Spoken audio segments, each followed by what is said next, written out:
Alin? Ay, natutulog doon. Mas malaki. Pareho lang. Laki ng bibig ko. Boom! Ay, may panis ka sa bibig ko. Pasikat si Bes. Tapang nito. Kaisal na naman pala. Matulog ka nga, tignan mo.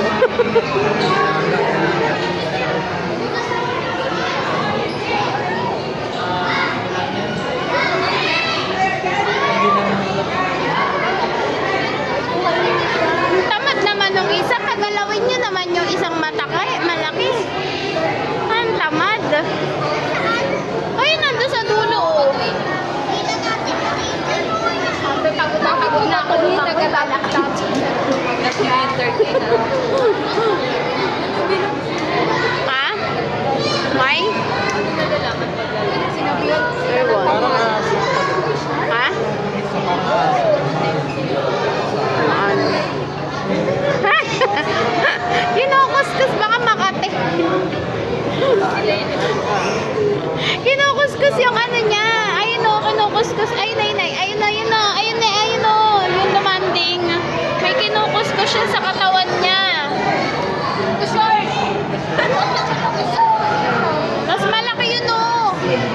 Yun nandun.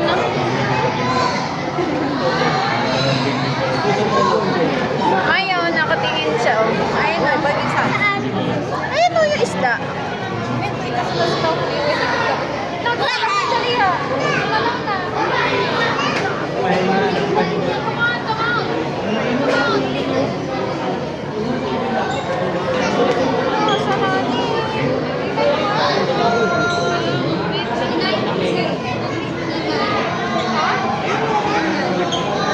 Hindi, tawagin mo yung beshi mo sa dulo. Ayaw magtrabaho. Sabi niya, hirap na tulog mag-entertain. Beshi, gising na, besh. Hirap niya entertain na. Ikaw gusto namin bumangon dyan. Bangon na. Work din tayo, besh. Mommy shorts. Who's in the short? Nursery. Mommy. Yung beshi mong tamad. Doon sa dulo. Tinutulok na magtabaho ko po yun. Gisingin nyo na yung boss nyo doon. Nagkikipag ko. Alam mo, pag-iipan.